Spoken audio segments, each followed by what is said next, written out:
The asphalt of Route 119 unspooled like a dark ribbon beneath the tires of General Donovan Hale's meticulously restored 1968 Shelby GT 500. The deep guttural purr of the V8 engine usually brought him profound peace, a mechanical heartbeat that grounded him after weeks of high-stakes briefings, classified tactical deployments, and the suffocating bureaucratic air of the Pentagon. He was a man who carried the weight of national security on his broad, squared shoulders, a four-star general in the United States Army who had seen the worst of humanity in conflict zones most civilians couldn't point out on a map. But tonight, he was just Donovan, a father in a worn leather jacket and crisp dark jeans, driving through the rural outskirts of Oak Haven to surprise his daughter Ava for her 21st birthday. Pine trees clawed at the sky, creating a canopy that blocked out the moon. He was a short distance away when the sudden blinding strobe of red and blue lights fractured the tranquility of the cabin. He checked his rearview mirror. A local police cruiser had materialized from the shadows of an unmarked side road, riding dangerously close to his rear bumper. Donovan glanced at his speedometer. He was doing exactly the limit. His tags were current, his taillights functional, his driving impeccable. A lifetime of discipline didn't vanish when he took off the uniform, yet the siren gave a short, aggressive whoop, demanding his immediate compliance. With practiced calmness, Donovan activated his right turn signal, smoothly guiding the heavy muscle car onto the gravel shoulder. He placed the car in park, turned off the ignition, and rolled down the driver's side window. He then placed both hands firmly at the 10 and 2 positions on the steering wheel, making them clearly visible. It was a survival protocol he had taught young soldiers, and tragically, a protocol he still had to practice himself in his own country. In the side mirror, he watched the cruiser's door swing open. Two figures emerged. The driver, Officer Trent Harlan, stepped out with a swagger that practically radiated arrogance. Harlan was a heavy-set man with a tight buzz cut, his uniform strained around his midsection, his thumbs hooked aggressively into his utility belt. Trailing slightly behind him, looking distinctly uncomfortable, was a younger, thinner officer, a rookie whose name tag read Tyler Reed. Harlan approached the driver's side, shining a high-powered mag light directly into the side mirror, blinding Donovan temporarily. He didn't stop there. Harlan deliberately dragged the harsh beam of light across Donovan's face, lingering on his dark skin, his neatly trimmed salt and pepper beard, and the relaxed, unbothered set of his jaw. "License, registration, and proof of insurance," Harlan demanded. No good evening, no explanation for the stop, just a harsh, authoritative bark meant to establish immediate dominance. "Evening, officer," Donovan said, his voice a deep, resonant baritone that naturally commanded rooms full of Allied commanders. He did not squint against the light. "My wallet is in my inner left jacket pocket. My registration and insurance are in the glove compartment.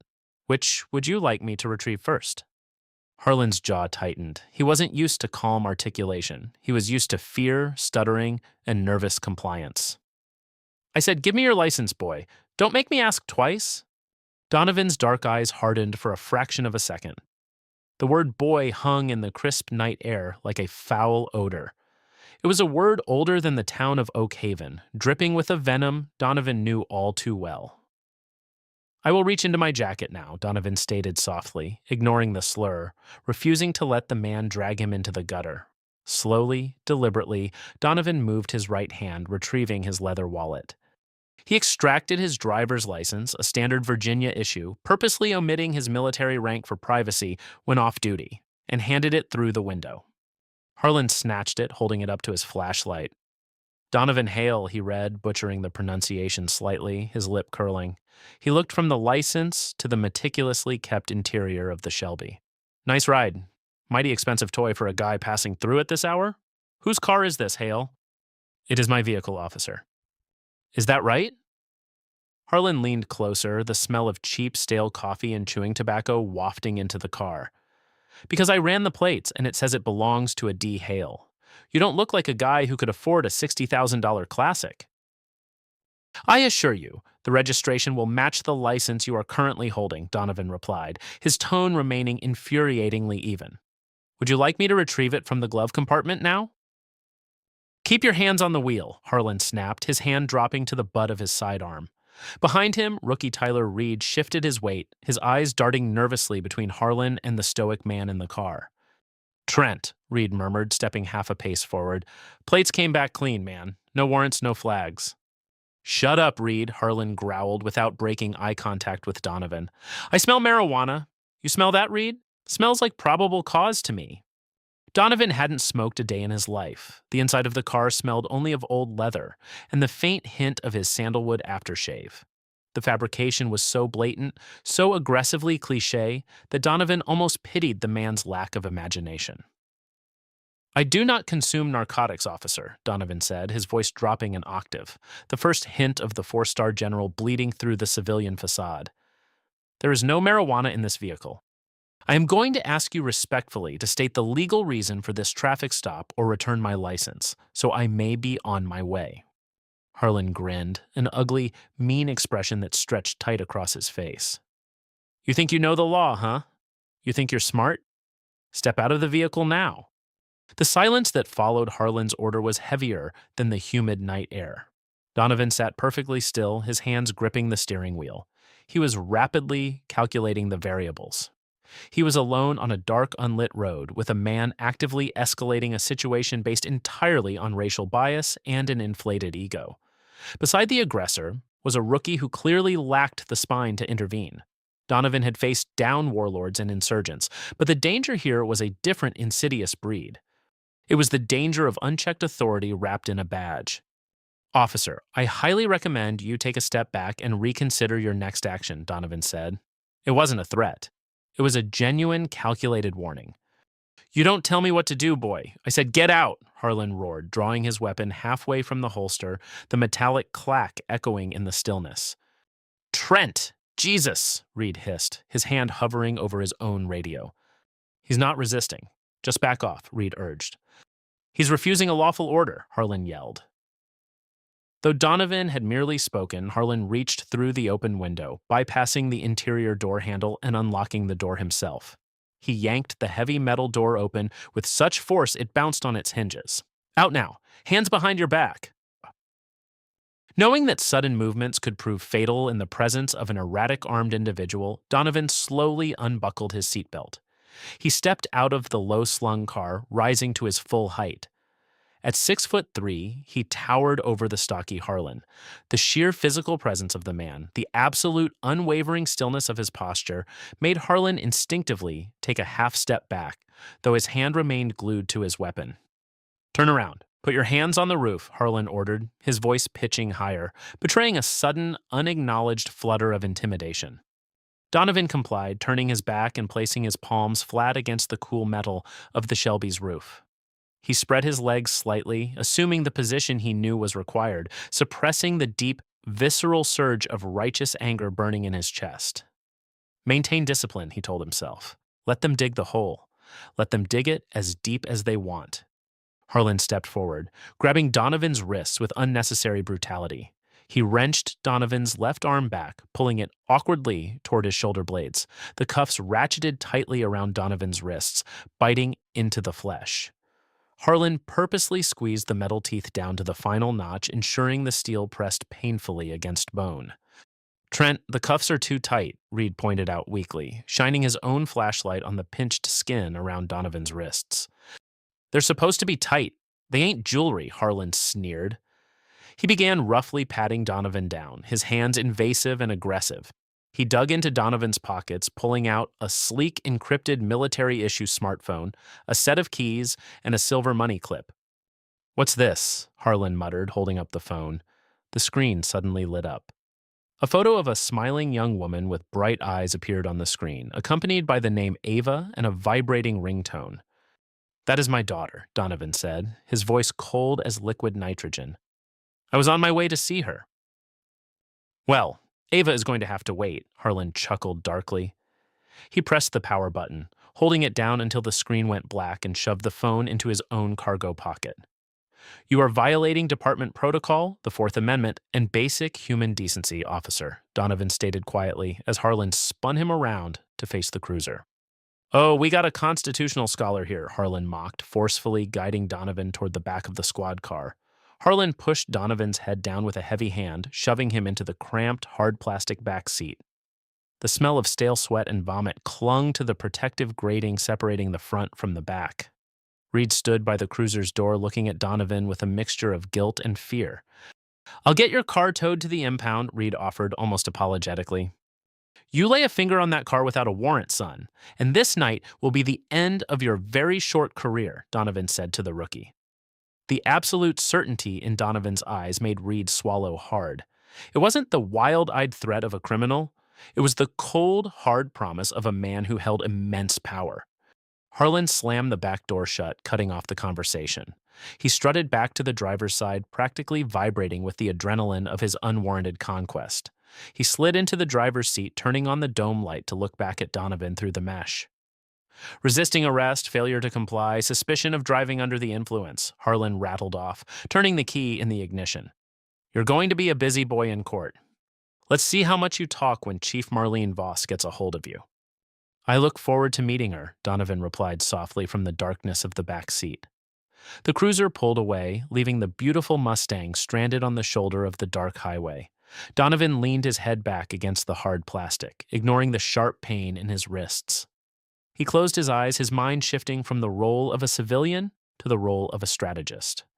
Officer Harlan thought he had caught a fish. He had no idea he had just swallowed a grenade. The Oak Haven Police Department was a relic of the late 1980s, housed in a squat brick building that smelled aggressively of industrial bleach and burnt coffee. Fluorescent lights buzzed overhead, casting a sickly pallor over the scuffed linoleum floors. Harlan marched Donovan through the heavy double doors, gripping his bicep tightly, parading him like a prized trophy. Behind the elevated dispatch desk, a middle-aged woman named Hazel looked up from her computer monitor. Her eyes darted from Harlan's smug face to Donovan. She took in the man's dignified posture, his expensive clothing, and the absolute lack of fear in his demeanor. Hazel had worked dispatch for 15 years. She knew what a guilty man looked like. This man didn't look guilty. He looked like a sleeping lion. "Got a live one, Hazel?" Harlan announced loudly, pushing Donovan toward the booking counter. "DUI, resisting the works, thinks he's a lawyer." Hazel frowned, her fingers hovering over her keyboard. "Trent, he doesn't smell like alcohol. What's the probable cause?" "I smelled weed. End of story." "Book him," Harlan snapped. Before Hazel could argue, the door to the back offices swung open. Chief Marlene Voss emerged. She was a sharp-featured woman in her late 40s, wearing a tailored uniform that looked like it had never seen a day of actual street work. Voss ran Oak Haven like a personal fief, protecting her officers so long as they generated revenue through tickets and asset forfeiture. "What's the commotion, Harlan?" Voss asked, crossing her arms as she looked Donovan up and down. "Just bringing in some trash from the highway, Chief. Refused orders, got mouthy." Harlan dropped Donovan's belongings onto the metal counter. The wallet, the keys, the encrypted phone. Voss stepped closer, her eyes cold and assessing. "Name," she demanded. Donovan met her gaze unblinking. "Donovan Hale, and I am requesting that my handcuffs be removed, my property returned, and that I be permitted my legally mandated phone call." Voss let out a dry, condescending laugh. "You'll get your phone call when we're done processing you, Mr. Hale, assuming you cooperate. Take his jacket and his shoelaces, Harlan. Put him in cell 3. They stripped him of his jacket and laces. Harlan practically shoved him down the narrow cinder-block hallway and into the holding cell. The iron bars slammed shut with a definitive ringing clang. The lock turned. "Get comfortable," Harlan sneered through the bars. "The magistrate doesn't come in until Tuesday. You've got a long weekend ahead of you." Harlan walked away, his heavy boots echoing down the hall. Donovan stood in the center of the cramped cell. It contained a metal cot attached to the wall and a stainless steel toilet. He didn't sit. He began pacing slowly, methodically, his mind working with terrifying precision. He had intentionally left his wallet on the counter, knowing they would eventually have to inventory it. He knew they would find the secondary ID tucked behind his driver's license, the solid, unmistakable Department of Defense identification card denoting his rank. He wondered how long it would take them to look. Suddenly, hurried footsteps echoed down the hall. Not Harlan's heavy tread, but the lighter, faster steps of rookie Tyler Reed. Reed appeared at the bars, his face completely drained of color. He looked like he was going to be sick. In his trembling hand, he held Donovan's Department of Defense card. "Sir," Reed whispered, his voice cracking. "Sir, is this real?" Donovan stopped pacing. He stepped up to the bars, looking down at the terrified young man. "It is real, Officer Reed. I am General Donovan Hale, commander of the United States Army Forces Command."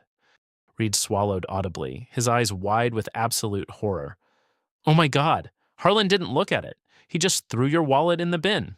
I was doing the inventory, and—" He trailed off, hyperventilating slightly. "I told him not to pull you over. I swear to you, sir." "Your protests were noted, Officer Reed. However, your inaction was also noted," Donovan said, his voice devoid of sympathy. "Now, you are going to open this cell, you are going to return my belongings, and you are going to give me my phone." "I can't. Chief Voss has the keys. She's in her office with Harlan." "Then go tell your chief that she is currently holding a 4-star general against his will on fabricated charges, and tell her, I want my phone call now." Reed practically sprinted away from the cell. 5 agonizing minutes later, Chief Marlene Voss appeared. She wasn't laughing anymore. Her face was pale, tight with a mixture of disbelief and panic. She unlocked the cell with trembling hands. She didn't offer an apology. She couldn't afford to admit fault yet. Her ego was still warring with her fear. "We need to clear some things up, Mr. Hale," Voss stammered, holding out his encrypted phone. Donovan didn't correct her use of Mr. He stepped out of the cell, snatching the phone from her grip. He didn't ask for a private room. He stood right there in the middle of the bullpen, surrounded by Voss, a hyperventilating Reed, and a thoroughly confused Harlan, who had just walked out of the break room. Donovan powered on the device. He bypassed his contacts and dialed a secure direct line. It rang exactly once. "Grant," a crisp, alert voice answered on the other end. "Grant, it's Hale," Donovan said, his voice projecting through the quiet police station, carrying the undeniable weight of command. "General, we had your location pinged on Route 119, but you went stationary. Is there a situation, sir?" Harlan, hearing the word general echo from the phone speaker, stopped dead in his tracks. The color drained from his face as if a plug had been pulled. Donovan looked directly at Harlan, his eyes burning with cold fire. "There is a situation, Grant. I am currently being held under false arrest at the Oak Haven Police Department by an officer, Harlan, and a Chief Voss. I have been illegally searched, detained without cause, and denied my rights." Silence hung on the line for 3 seconds. When Grant spoke again, the relaxed tone was entirely gone. It was replaced by the terrifying mechanized efficiency of the Pentagon. "Understood, General. I am waking the Secretary of the Army and the Director of the FBI. We are initiating a federal inquiry protocol. I am dispatching a military police detachment from Fort Belvoir and heavily armed federal marshals to your location. They will be there shortly." "Make it quick, Grant," Donovan said, his gaze never leaving Harlan's terrified eyes. "And tell them to bring zip ties. They're going to need them." Donovan hung up the phone. He crossed his arms and looked at the 3 officers. "Now," Donovan said softly, "we wait." The silence in the Oak Haven Police Department bullpen was thick enough to choke on. The hum of the ancient air conditioning unit suddenly sounded like a roaring jet engine in the terrifying stillness that followed Donovan's phone call.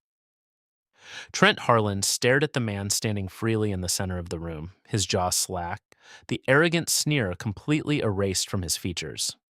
He looked from Donovan to the encrypted phone and then to Chief Marlene Voss, desperate for someone to tell him this was a massive, elaborate bluff. "He's lying," Harlan finally sputtered, the words lacking any real conviction. His voice shook high and reedy. "He's bluffing, Chief. You can buy those fake IDs online. It's a prank. It has to be." Chief Marlene Voss didn't look at Harlan. Her pale, sharp face was locked onto Donovan Hale. She had been in law enforcement for 25 years, clawing her way up through a corrupt system by knowing exactly who to step on and who to bow to. She recognized power. The man standing before her didn't have to raise his voice or puff out his chest. His power was intrinsic, woven into the very fabric of his posture. He had just summoned the wrath of the United States federal government with the casual ease of ordering a cup of coffee. "General Hale," Voss began, her voice taking on a sickeningly sweet, placating tone that made Donovan's stomach turn. She took a tentative step forward, holding her hands up in a gesture of surrender. "Let's just take a breath. There has clearly been a catastrophic breakdown in communication here. We have the utmost respect for our armed forces in Oak Haven. My own grandfather served in Korea. Donovan did not move. He stood with his feet planted shoulder width apart, his hands clasped casually behind his back, the classic parade rest. His dark eyes were fixed on her, with the unblinking intensity of a predator assessing a very small, very foolish prey. The breakdown in communication, Chief Voss, Donovan said, his baritone voice echoing off the cinder block walls, occurred when your officer decided that my skin color and my vehicle were probable cause for a traffic stop. The subsequent illegal search, the physical assault, and the unlawful detainment were not miscommunications. They were deliberate violations of federal law. Now wait just a damn minute, Harlan yelled, his panic morphing back into aggressive defense. He took a step toward Donovan, his hand instinctively dropping toward his holster. You were acting suspicious. You resisted. I have it all on my report. Harlan, shut your mouth. Stand down, Voss shrieked, her facade of calm shattering instantly. She turned to him, her eyes wide with frantic warning. Do not say another word. Do not touch your weapon. Move to the corner and shut up. Harlan froze, stunned by the venom in his chief's voice. He backed away slowly, practically pressing himself against the far wall near the water cooler, his chest heaving with shallow, terrified breaths. Behind the elevated dispatch counter, Hazel had been completely silent. But she had not been still. Hazel had spent 15 years watching Harlan brutalize the locals and Voss bury the complaints. She had a daughter the same age as the girl smiling on Donovan's phone screen. While Voss and Harlan were paralyzed by the general's presence, Hazel's fingers flew across her keyboard with practiced, quiet desperation. She accessed the department's central server. She pulled the dash cam feed from Car 4, Harlan's cruiser. She also pulled the body cam footage that Harlan had conveniently forgotten to upload, accessing it directly through the internal network sync. She highlighted the files, selected a hidden encrypted external drive she kept plugged into the back of her tower for emergencies, and hit transfer. Voss, realizing the catastrophic legal peril she was in, suddenly turned her attention from Donovan. Her eyes darted toward the server room door located behind the booking desk. If the feds were really coming, she needed to control the narrative. She needed to control the evidence. Hazel, Voss snapped, marching toward the dispatch desk. I need you to run a diagnostic on the primary server. Shut the network down for maintenance now. Hazel looked up, her expression a mask of manufactured confusion. Shut it down, Chief. We'll lose connection to the state database and the 911 relay. I don't care about the 911 relay right now, Voss hissed, leaning over the counter, her face inches from Hazel's. Wipe the active cache for tonight's patrols. We have a corrupted file system. Do it before the system crashes. It wasn't a request. It was an order to destroy evidence. Hazel swallowed hard, glancing past Voss to where General Donovan Hale stood. He was watching them. He saw everything. He gave Hazel a barely perceptible nod, a silent command of support from a 4-star general. I can't do that, Chief, Hazel said, her voice trembling but resolute. You need administrator privileges to authorize a localized wipe. You changed the password last month. Then give me the keyboard, Voss demanded, trying to shove her way behind the counter. Before Voss could push past the swinging gate, a sound broke the tension. It was faint at first, a rhythmic, deep thumping sound that seemed to vibrate in the floorboards before it registered in the ears. Thump, thump, thump. Harlan looked up at the ceiling. What is that? The sound grew louder, dropping in pitch, shifting from a thump to an aggressive, synchronized roar. The cheap blinds on the department windows began to rattle violently against the glass. The air in the room seemed to pressurize. Donovan looked at the clock. That, Officer Harlan, Donovan said, his voice easily cutting through the rising cacophony, is the sound of consequences. The world outside the Oak Haven Police Department erupted into a storm of blinding light and deafening noise. The heavy, concussive roar of twin-engine rotors shook the foundation of the brick building. Through the front windows, Harlan watched in absolute horror as a matte black UH-60 Black Hawk helicopter descended rapidly, hovering mere feet above the desolate street directly in front of the station, whipping up a miniature hurricane of dust, trash, and loose gravel. Simultaneously, the screech of heavy tactical tires tore through the night. Four black armor-plated Chevrolet Suburbans, devoid of any police markings but flashing intense strobe-like blue and red lights from their grills, violently jumped the curb and formed a defensive perimeter around the building. Chief Marlene Voss stood frozen by the dispatch gate, her face the color of wet ash.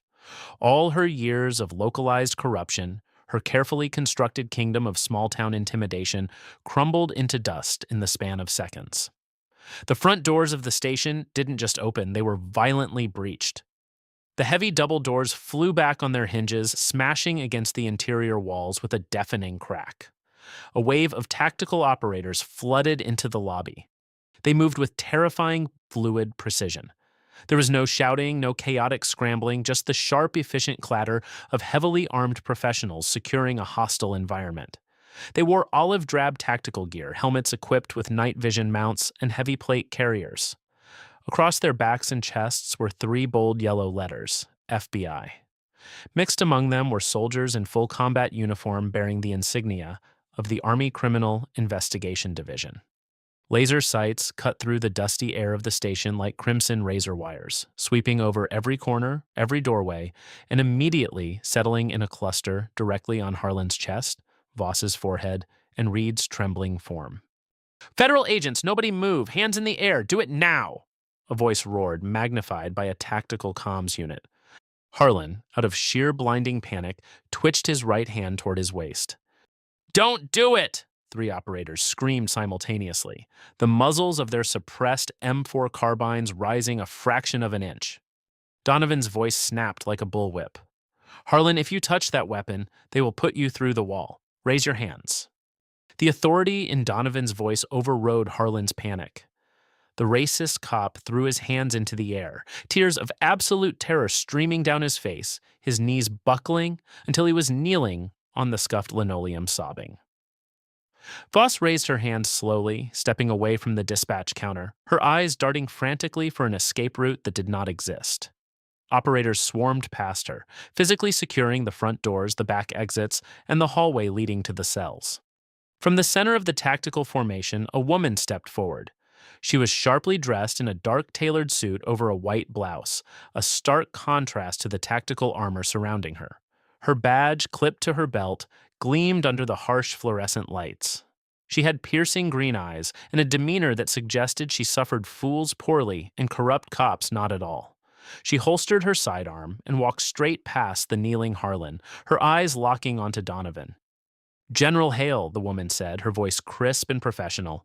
She snapped a sharp, respectful salute, a rare gesture from a civilian agent acknowledging the gravity of the man in front of her. "Special Agent Naomi Hart, Federal Bureau of Investigation, Civil Rights Division. I have the Deputy Director of the FBI and the Secretary of the Army holding on a secure line for you." Donovan returned the salute crisply, a gesture of mutual respect. The tension in his broad shoulders finally eased a fraction of an inch. "Agent Hart, your response time is commendable. When the Pentagon calls and says a four-star commander has been essentially taken hostage by a local municipality, we tend to skip the speed limit, sir," Hart said, her gaze sliding over to Voss with absolute disgust. "Are you injured, General?" "Only my patience, Agent Hart," Donovan replied, holding out his wrists, which were red and heavily bruised from the over-tightened handcuffs. Hart's eyes narrowed at the sight of the bruised flesh. The temperature in the room seemed to drop 10 degrees. She turned to one of the tactical operators. "Get a medic in here immediately to document the general's injuries." She then pivoted, her heels clicking sharply on the floor, and walked over to where Chief Marlene Voss was standing with her hands in the air. "Who is the ranking officer in this facility?" Hart demanded. Voss swallowed hard, trying to summon a shred of her former authority. "I'm Chief Marlene Voss. Look, Agent, this is a massive overreaction to a simple traffic—" "You have the right to remain silent," Hart cut her off, her voice ringing out like a judge's gavel. "I highly suggest you exercise it, Chief Voss, before you confess to further federal crimes on my body camera. You are under arrest for the unlawful detention of a United States military officer, deprivation of rights under color of law, and conspiracy to commit a civil rights violation." "You can't do this!" Voss shrieked, panic finally breaking her composure as an FBI operator grabbed her arms, wrenching them behind her back to apply zip ties. "This is my town. You have no jurisdiction." Hart stepped in close, her voice a lethal whisper. Chief, the man you locked in a cage commands 750,000 active duty soldiers. He holds clearance levels you didn't even know existed. Right now, this entire building is a federal crime scene. You don't have a town anymore. The Oak Haven Police Department had been thoroughly neutralized in under 3 minutes. The local officers were disarmed, their weapons cleared and stacked on the booking counter. Harlan was hyperventilating on the floor, his face buried in his hands, the zip ties cutting sharply into his wrists. He realized with crushing clarity that the life he knew was over. There would be no union rep to save him, no internal affairs investigation swept under the rug by Voss. The federal government was here, and they were looking at him like a bug to be crushed. Agent Naomi Hart stood by the dispatch counter directing her team. I want a full perimeter lockdown. Nobody enters or leaves without my authorization. CID start bagging the servers and any physical files in the chief's office. Excuse me, Agent Hart. Hart turned to see Hazel standing behind the counter. The dispatcher's hands were shaking, but she held out a small black USB flash drive. I'm Hazel. I'm the dispatcher, she said, her voice wavering, but gaining strength as she looked at Harlan crying on the floor. Chief Voss ordered me to wipe the server cache to delete the dash cam and body cam footage of the traffic stop. I refused. I mirrored the raw, unedited feeds onto this drive right before you breached the door. Hart's eyebrows shot up. A genuine, predatory smile touched the corners of her mouth. She took the drive from Hazel as if it were solid gold. Hazel, you just saved the federal government weeks of subpoenas. You are officially under federal whistleblower protection as of this second. Operator, get an escort for Hazel and her family immediately. Donovan walked over to the counter. He had refused the medic's offer of an ice pack, though he had allowed them to photograph his bruised wrists. A CID officer had retrieved his leather jacket, keys, and wallet from the evidence bin, presenting them to the general with both hands. Donovan put on his jacket, adjusting the collar. He looked at Hazel. Your integrity in the face of immense pressure is a rare commodity, Hazel. When this dust settles, if you are ever in need of employment where morality is a requirement rather than a liability, you contact the Department of Defense. We could use women like you. Hazel's eyes welled with tears and she nodded silently. Hart walked over to Donovan, holding his encrypted phone out to him. Sir, your vehicle is being secured by a military transport detail. We can have you flown back to D.C. immediately, or we have a secure transport ready to take you to your destination. I was on my way to see my daughter for her birthday, Agent Hart. I am already late, Donovan said, taking his phone. I will take the transport. Of course, General. We will handle the prosecution from here. These individuals will never wear a badge again.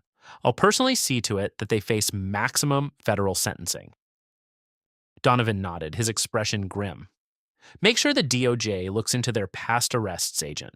Men like Harlan do not start their careers by pulling over four-star generals. They build their confidence by terrorizing the marginalized, the poor, and the voiceless.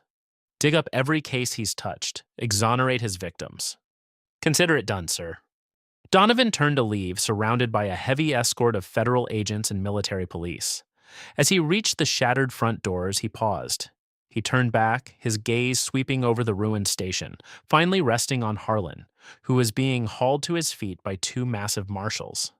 Harlan looked at Donovan, his eyes red and swollen, the blustering, racist bully entirely broken.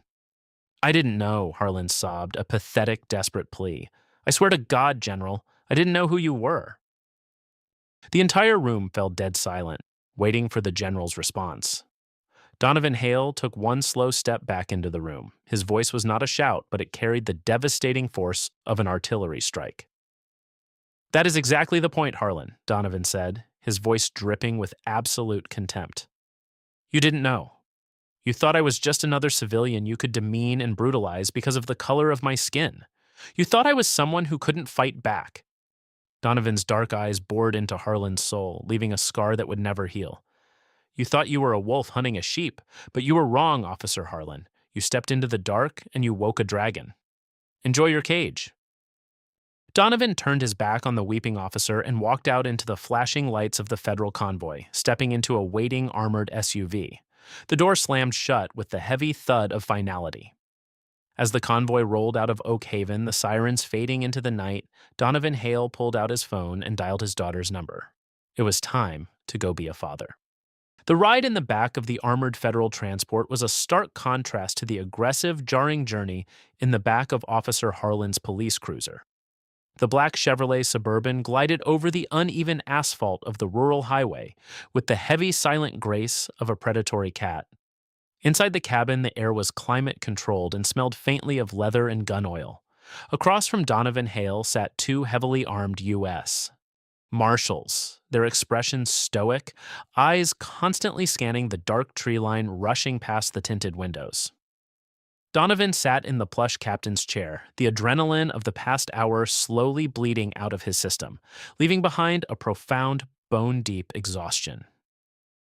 He looked down at his wrists, the bruised skin already beginning to turn a mottled, angry purple in the ambient light of the dashboard. He flexed his fingers, feeling the dull ache of the metal's bite. It was a physical reminder of a much deeper, older wound, a societal scar that even 4 stars on a collar couldn't fully shield him from.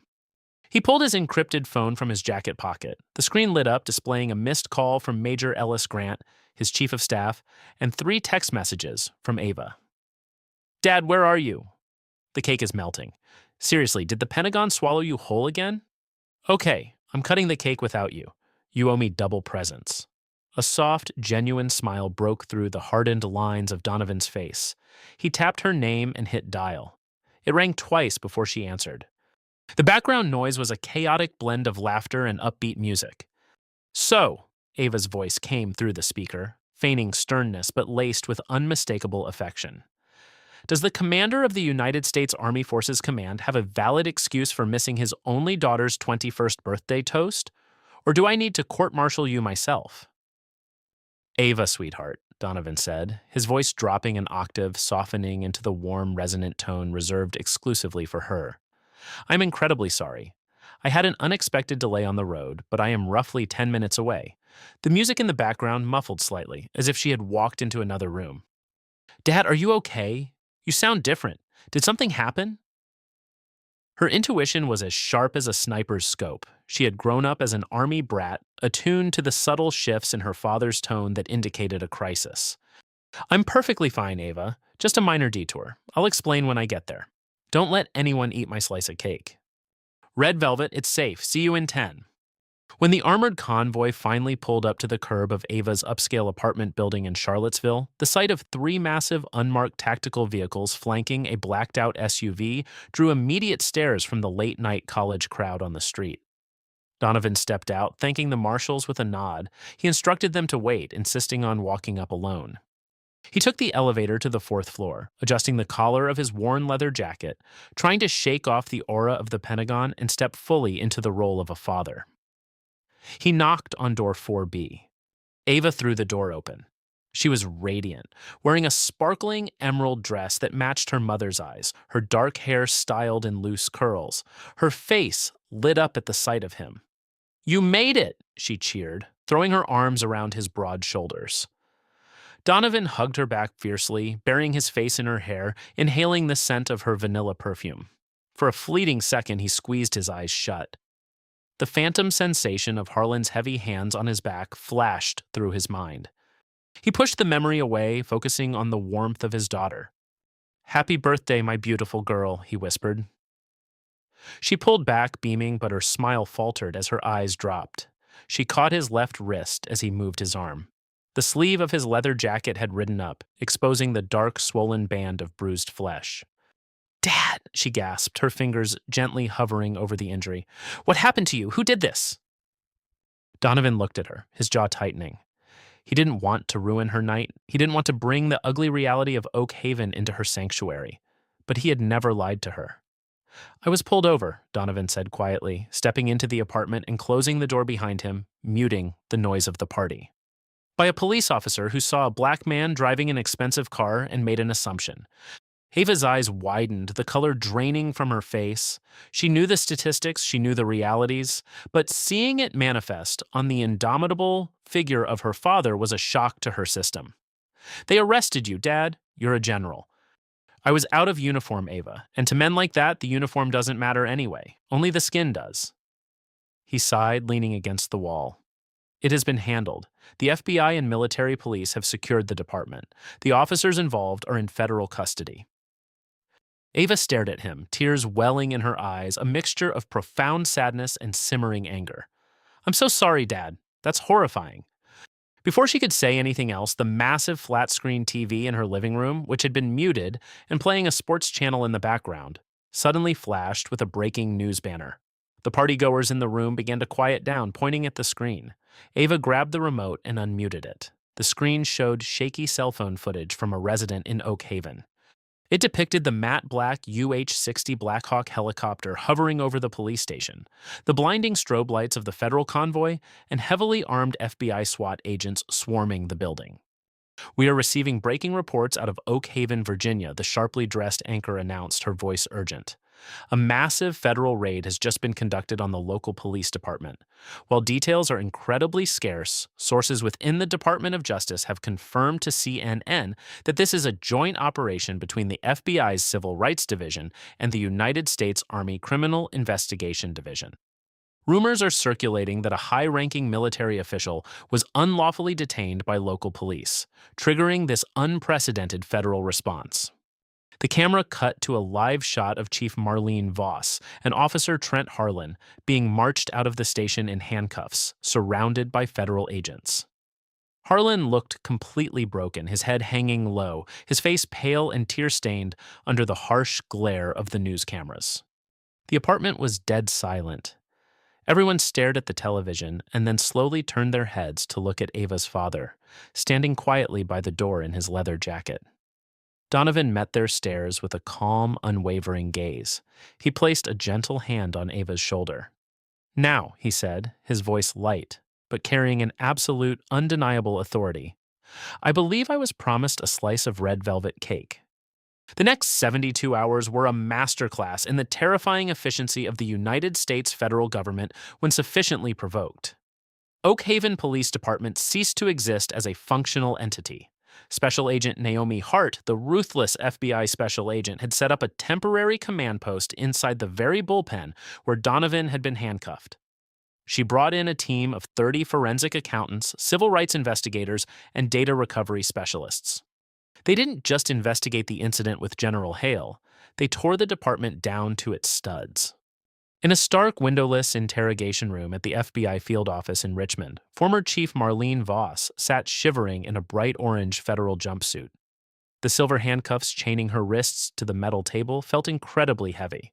Across from her sat Agent Hart, a thick, meticulously tabbed file folder resting in front of her. I want to make a deal, Voss croaked, her voice raw from hours of crying and panicking. Harlan was a rogue officer. He was aggressive. He was uncontrollable. I tried to rein him in, but the union, you know how it is. I can give you everything on him. I can testify. Hart slowly opened the folder. She didn't look at Voss with anger. She looked at her with the cold clinical detachment a scientist might reserve for a particularly disgusting insect. You don't have anything to trade, Marlene, Hart stated flatly. You don't have a hand to play. But I was just the chief. I didn't pull him over. Hart pulled a photograph from the file and slid it across the table. It was a still frame captured from the raw data on Hazel's flash drive. It showed Voss standing in the bullpen, explicitly ordering Hazel to wipe the servers to destroy evidence of a federal crime. Obstruction of justice, destruction of evidence, conspiracy against rights. Hart listed off, her voice devoid of emotion, and that was just Thursday night. Hart slid another document across the table. It was a spreadsheet. We spent the weekend going through your dispatch logs, comparing them against Harlan's arrest records and your department's asset forfeiture accounts. We found a pattern. Harlan targets out-of-state minority drivers, claims he smells marijuana, seizes their cash, and you rubber stamp the paperwork so the department keeps the money. You funded your new patrol cars with highway robbery. Voss's face went completely ashen. She couldn't breathe. The walls of the interrogation room seemed to be closing in. We also found a case from 2 years ago, Hart continued, her tone sharpening into a blade. A young man named Marcus Hayes. Harlan arrested him for possession with intent to distribute. Hayes swore the drugs were planted. He's currently serving 5 years in state prison.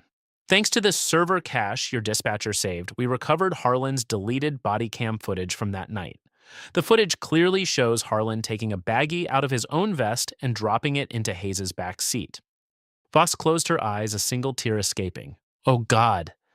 Marcus Hayes is being released tomorrow morning, Hart said, leaning forward. And the Department of Justice is filing civil rights charges against you and Harlan for his false imprisonment.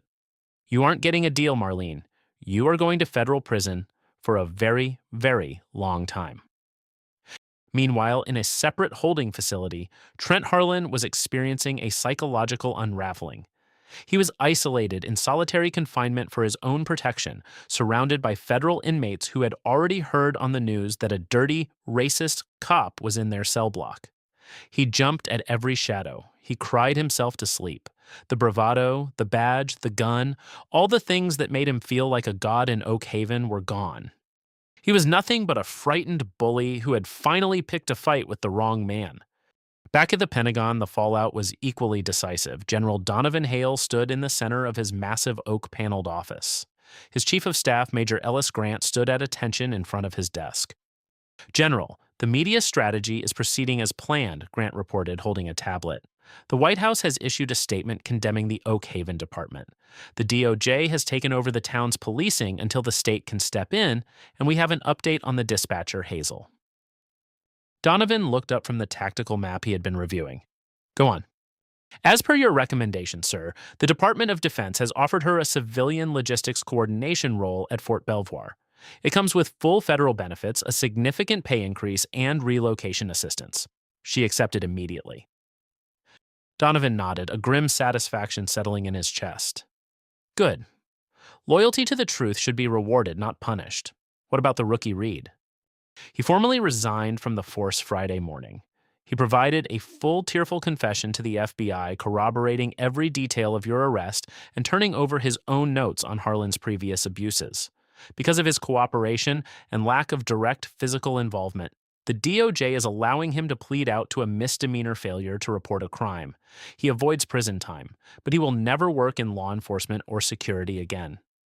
A fair outcome, Donovan murmured. He lacked the courage to be a cop, but perhaps he will find the courage to be a decent civilian.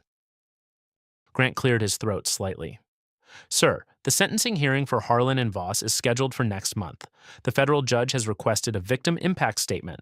The DOJ wants to know if you will submit a written letter or if you plan to attend in person. Donovan turned his back to Grant, looking out the reinforced window toward the Washington Monument, jutting into the cloudy sky. He thought of the cold metal biting into his wrists. He thought of the word boy spat from Harlan's lips. He thought of Marcus Hayes sitting in a cell for 2 years because of the very same monster. I will not be writing a letter, Grant, Donovan said, his voice hard as tempered steel. Clear my schedule for that day. I will be attending the hearing in person. The United States District Court was a cathedral of absolute authority. Trent Harlan sat at the defense table trembling in an ill-fitting suit, having lost 15 pounds. Marlene Voss sat nearby, staring blankly at her evaporated future. The gallery was packed with federal agents, reporters, and an exonerated Marcus Hayes in the front row. All rise for the Honorable Judge Thomas Sterling, the bailiff announced. As the judge took his seat, the heavy doors opened. The gallery's breath caught. General Donovan Hale walked down the center aisle wearing his immaculate Class A Army Service uniform. 4 silver stars gleamed on his epaulettes. His chest was heavy with medals of valor. He walked with the terrifying precision of a conqueror. Seeing him in full regalia, a pathetic whimper escaped Harlan's throat. Harlan finally understood the scale of the Leviathan he had attacked. Judge Sterling looked down. Before sentencing, the court will hear from the victim, General Hale. Donovan stood tall at the prosecutor's table. He looked directly at Harlan, forcing the terrified man to hold his gaze. Your Honor, I have seen the horrors of war, Donovan's deep baritone filled the room, but the men at that table acted in the name of cowardice. Officer Harlan saw an opportunity to exercise a pathetic, localized tyranny. He used his badge as a weapon of racial intimidation. Donovan took a slow step forward. I stand here today not just for myself, but for the men who do not have a direct line to the Pentagon. What of the young men like Marcus Hayes, whose screams for justice are silenced by corrupt chiefs? I ask this court to ensure these individuals never see the other side of a prison wall. Show them the justice they so gleefully denied to others. Donovan turned on his heel and walked out, his medals clinking in the silence. He didn't stay to hear the sentence. He didn't need to. 10 minutes later, the gavel fell. Marlene Voss received 15 years for conspiracy and obstruction. Trent Harlan was sentenced to 25 years in a maximum security penitentiary without the possibility of parole. Outside the courthouse, the sun was shining. Donovan took a deep breath of the crisp air, pulled out his phone, and dialed Ava. It was time to take his daughter to lunch. The dragon had rested and justice had been served. What a satisfying ending. General Donovan Hale proved that true power doesn't need to shout to be heard. Harlan and Voss learned the hard way that abusing authority will eventually catch up to you, especially when you pull over the wrong man. If you loved this story of absolute justice and hard-hitting karma, don't forget to smash that like button. Subscribe to the channel for more incredible stories of revenge and justice. Drop a comment below. What was your favorite moment of General Hale putting Harlan in his place? Share this video, and I'll see you in the next one.